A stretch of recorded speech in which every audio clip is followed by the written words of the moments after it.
Entonces, eso básicamente fue lo que nosotros vimos la clase pasada y nos quedamos aquí en determinar esta potencia de radiación.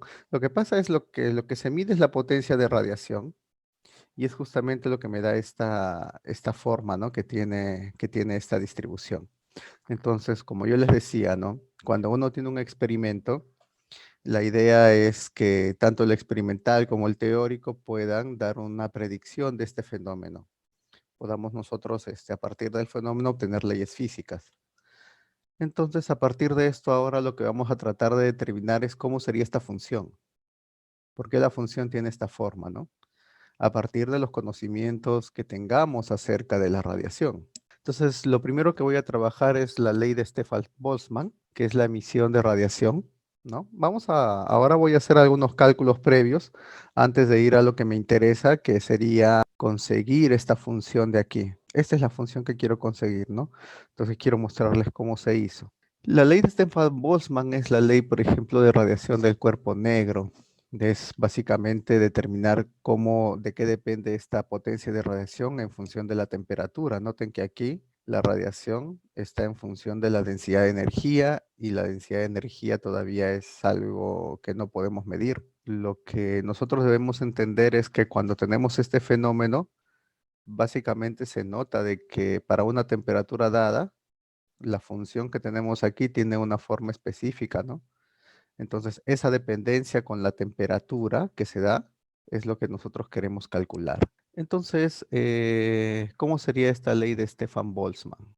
Para eso nosotros vamos a trabajar con una máquina térmica. Ustedes recuerdan cómo es una máquina térmica de Carnot, ¿no?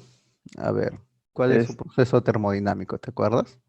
sí, si no me equivoco, eran dos procesos isotérmicos y Ujú. dos procesos adiabáticos. Entonces sería algo así, ¿no es cierto? A Sí, una temperatura caliente, una temperatura fría, y aquí los calores son ceros porque son procesos adiabáticos, ¿no? Esto es para un gas, ¿no es cierto? ¿Cómo sería si la máquina térmica tuviese dentro fotones, un gas de fotones? Eso es lo que quiero más o menos enseñarles, ¿no? Nosotros vimos la clase pasada cómo era la presión de radiación. Quiero que se fijen aquí en la presión de radiación. La presión de la radiación es solamente una función de ¿qué? de la energía, profesor.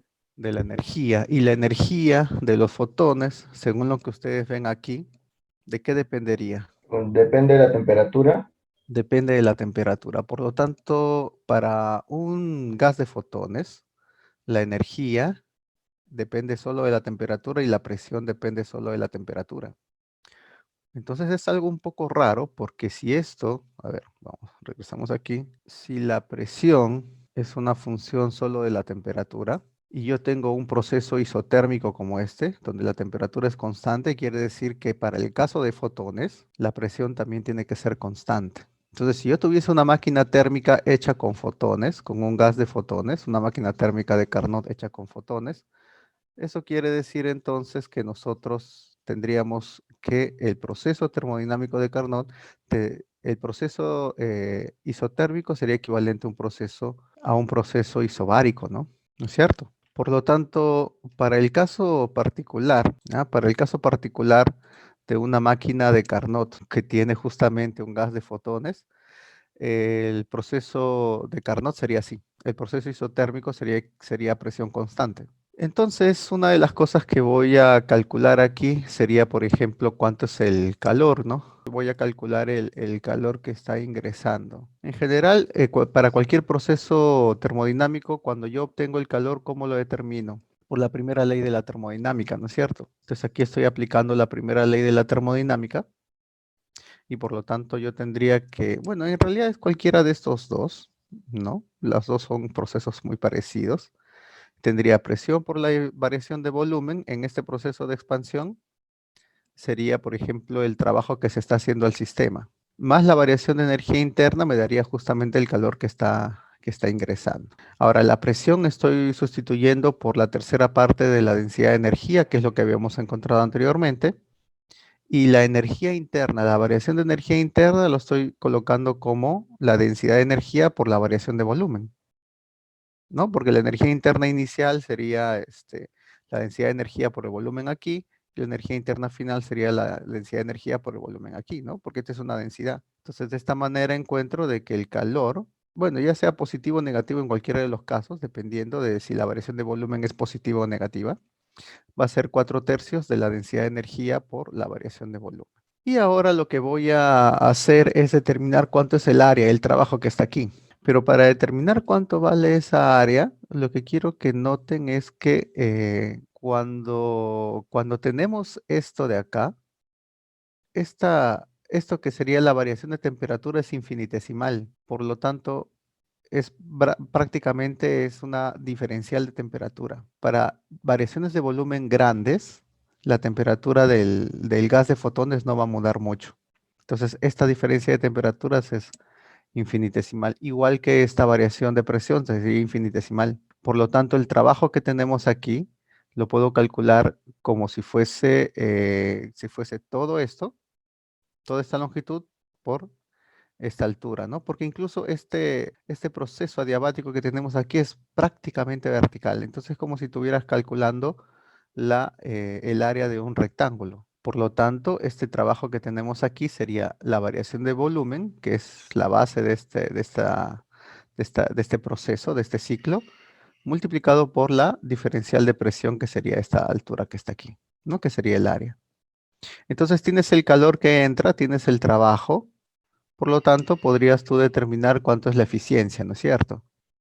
La eficiencia de la máquina térmica que tengo aquí. Entonces, el cálculo de la eficiencia de la máquina térmica es bastante simple, ¿no? En función de la eficiencia de la máquina térmica de Carnot, tú puedes demostrar, ¿no? A partir de esta ecuación, háganlo, que la energía interna, o sea, la densidad de energía es proporcional, este alfa es una constante multiplicado por la temperatura elevado a la cuarta.